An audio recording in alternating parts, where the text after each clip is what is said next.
see you try. Get on in the car. One time give it all. Bust it open. Tento týždeň testujem jeden môj z najobľúbenejších modelov a je ním Kia Sorento, ktorá dostala momentálne facelift.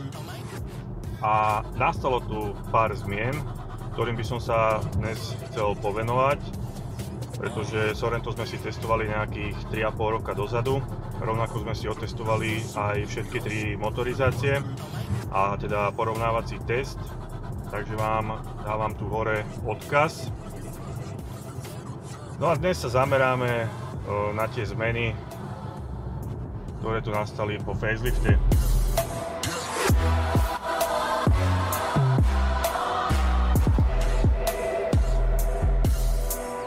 Sorento sa stále ponúka s 3 motorizáciami, je ním hybrid, plug-in hybrid a 2.2 dieselová, ktorú máme pod kapotou.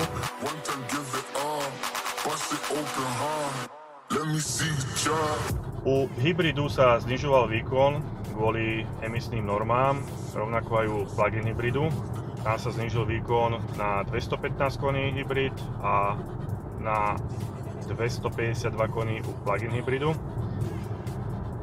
Elektromotory zostali rovnako silné. Jedná sa tam len o znížený výkon u spaľovacieho motora zo 180 na 160 koní. U dieselovej verzie zostáva všetko tak, ako bolo.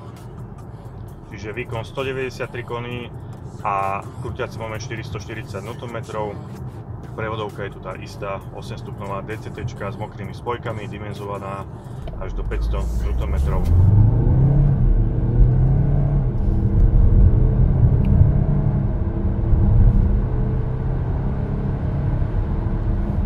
Motor vôbec nestratil zo svojej sily, je výbušný z nízkych otáčok a ten krútiaci moment je tu ozaj cítiť. Čiže nízke a stredné otáčky má veľmi dobré, pri vrchu už to trošku stráca, ale to bola aj verzia predtým, takže tam nie je nejaká zmena. Motor je príjemne tichý, aj pri vysokých rýchlostiach, keď som išiel po diaľnici, ozaj je to veľmi komfortné jazdenie. Podvozok sa podarilo niečo lepšie odlučniť, čiže v interiéri teraz je väčšie ticho ako u predchodcu. Technikom sa to podarilo vďaka použitiu lepších izolačných materiálov.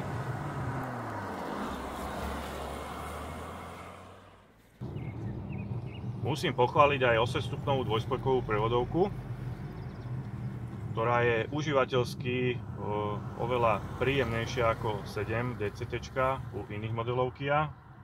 Sú tu mokré spojky, bleskovo radí a proste vôbec netrhá. Je to niečo ako u hydromeniču. Takýto prejav má tá prevodovka. Toto musím Sorento pochváliť. Sme to skúšali aj v teréne a funguje to veľmi dobre. Aj tie terénne režimy. Čo sa týka spotreby, potvrdzuje sa, že Sorento po facelifte má nižšiu spotrebu, o nejaké 2-3 deci, ako sme skúšali teda predchodcu. Okresné cesty sa mi podarilo jazdiť za nejakých 6,3 litra na 100 km. Náš okruh 50 km kombinácia bola nejakých 6,4 litra.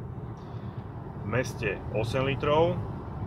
Na diaľnici pri 135 km rýchlosti bola spotreba 7,5 litra. Čiže kombinované viete jazdiť s touto nádržou 67 litrovou dojazd nejakých 1000 km, čo je veľmi príjemná hodnota. Dnes už to dokáže ozaj veľmi málo modelov.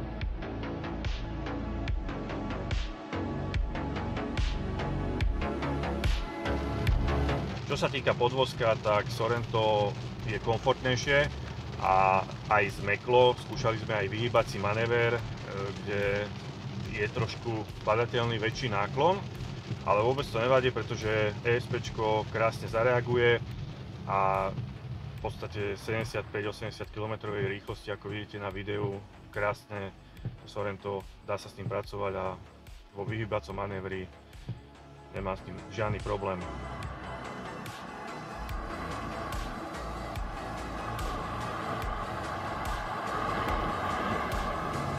Prišli mi nejaké otázky ohľadom EV9 a Sorenta, že mám to nejako porovnať, ale musíme si uvedomiť, že EV9 je o nejakých 25 až 30 tisíc eur drahšia.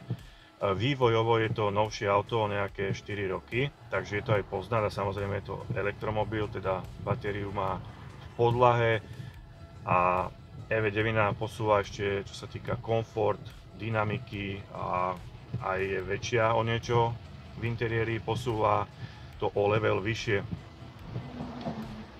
Čiže tam je to určite cítiť, ale ako hovorím, je tam aj vyššia cena. Nejaké zmeny nastali aj v interiéri. Máme tu samozrejme najnovší displej, ktorý je prebratý z modelu Sportage. Tu je dokonca aj zakrivený. Zakrivenie je dosť výrazné. Nie je to ešte ten displej ako u EV9, teda v stredovej časti sa tu nenachádza ovládanie klimatizácie. Klimatizácia a média sú tu riešené na tejto spodnej lište, rovnako ako u modelu Sportage. V podstate je zmenená celá palubná doska, výduchy klimatizácie, vrchný plast je z príjemnejšieho materiálu, tapacíry vo dverách zostali rovnaké. Pribudla tu možnosť teda bezdrátového Android Auto alebo Apple CarPlay. Veľmi príjemnou možnosťou je nastavenie vodičovho sedadla.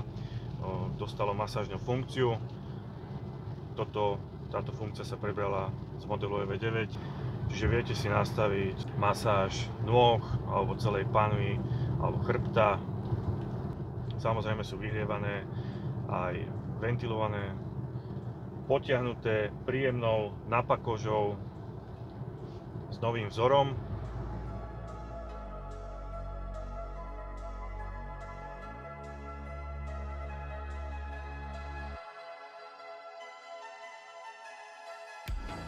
Menšiu kritiku mám k svetlám, pretože nie sú matrixové.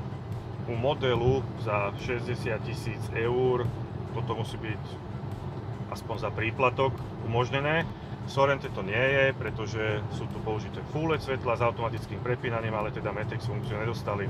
Kia to zdôvodňuje tým, že primárny trh určený pre Sorento je Korea a USA a tam sa, hlavne teda v USA, Matrixy vôbec nepoužívajú. Takže kvôli tak malému trhu, ako je v Európe, sa to nevypláca a teda stálo by to nejaké peniaze vo vývoji, tak sa musíme uspokojiť s klasickými Full LED svetlometmi, ktoré nemajú ani funkciu prisvedcovania do zákrut.